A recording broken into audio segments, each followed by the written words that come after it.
afternoon, Terry here at Rooster Farm. Today I am back again to use another one of my favorite recipes, my Korean beef, and I'm using my favorite appliance in the kitchen, my Instapot. We need one 3-pound pot roast that we are going to cut into 1-inch pieces. I happen to have an eye around some steaks that are marinating steaks that I'm going to use. So we're going to turn on the Instapot first, just to the saute setting. You can see me doing that here. Easy, just turn it on, set it down to saute, push start. And I'm going to add a couple tablespoons of olive oil.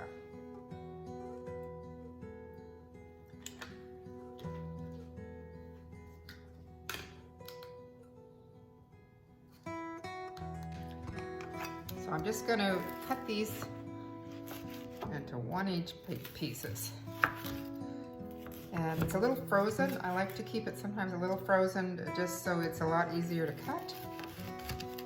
And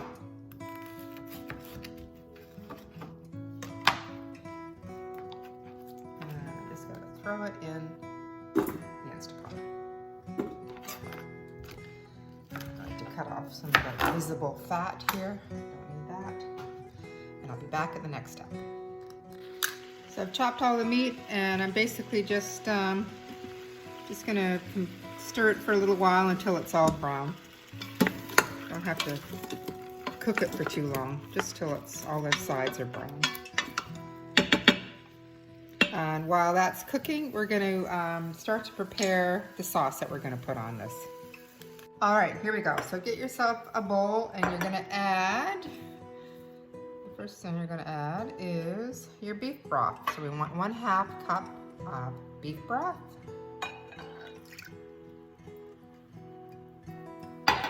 1/3 cup of soy sauce.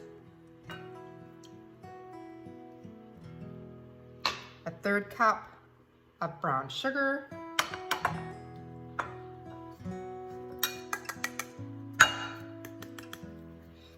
Calls for 1 tablespoon of fresh ginger.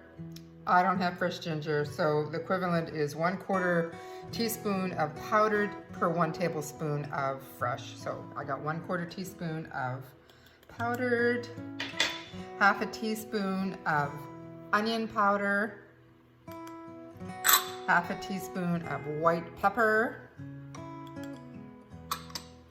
Calls for some sesame oil.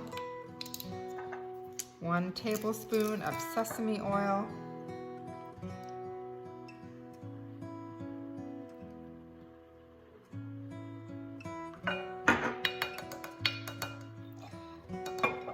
One tablespoon of rice vinegar.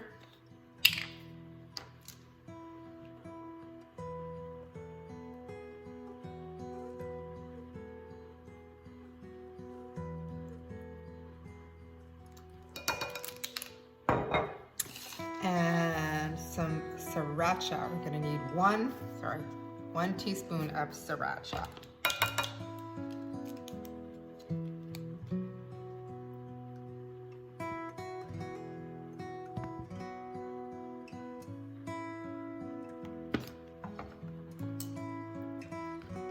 And the last thing we're going to put in here is some garlic cloves. So they want 4 minced garlic cloves, and mine are pretty big size.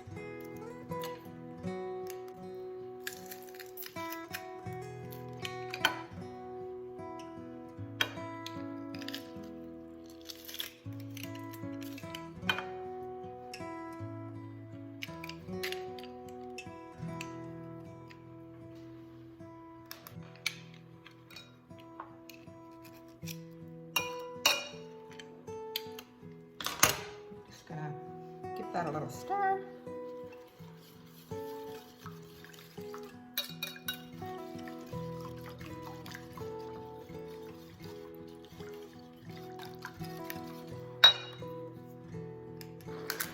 All right, so just gonna cook this a little bit. Sorry. A little bit more. Just turn it around so all the sides can get browned.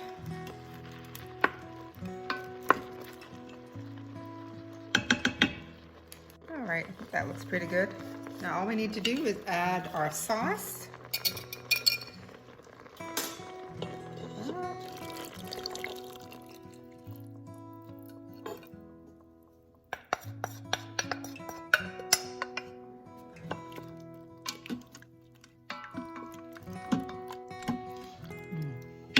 Smells good.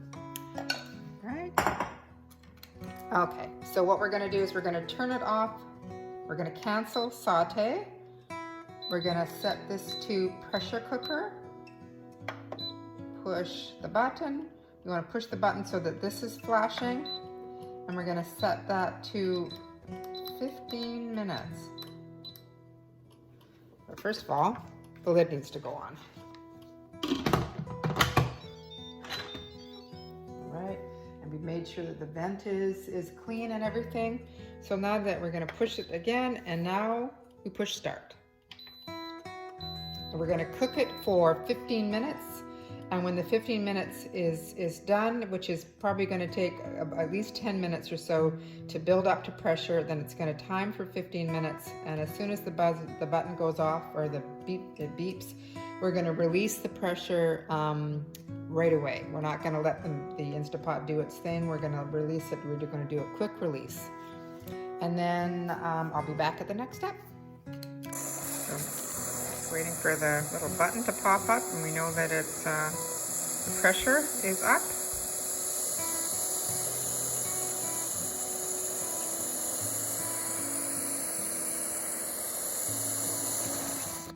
There we go. Pressure is up. And then we'll just have to wait just a couple minutes, and then it's going to start to time for 1 minute. 1 minute. 15 minutes. And while that's cooking, we need to have a little slurry of cornstarch and water. So 3 tablespoons of cornstarch.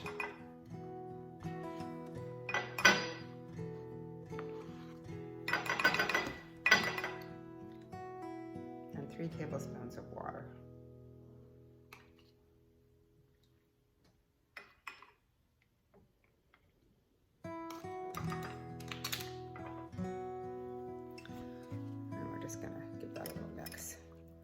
And when we open up our Instant Pot, we just can add this and it'll make the sauce a little thicker. So it didn't take very long, maybe 5 minutes to build up to pressure, and now the countdown is happening for 15 minutes. All right, there we go. The time is finished. So now we are going to quick release.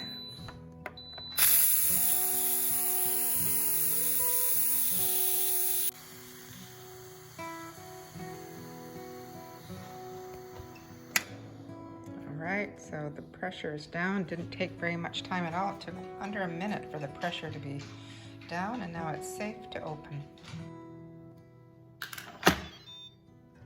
Make sure you open it away from you.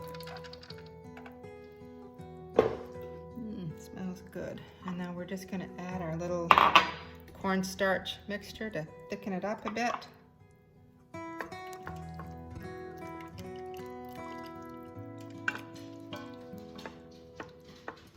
I'm actually going to turn it off of the pressure cooker setting, and I'm going to set it to the saute setting.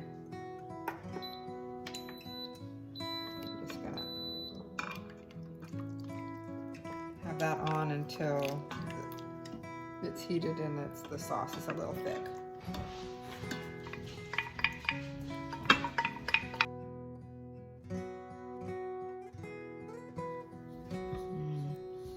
Smells really good.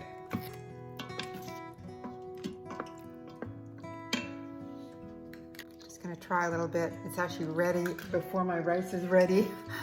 That's how quick that was. It took me minutes to put the sauce together, 15 minutes, and it's a wonderful one-pot meal with, you serve over rice and serve over some vegetables. Wow. Love that sauce. So we'll be back at the next step when I'm serving it up.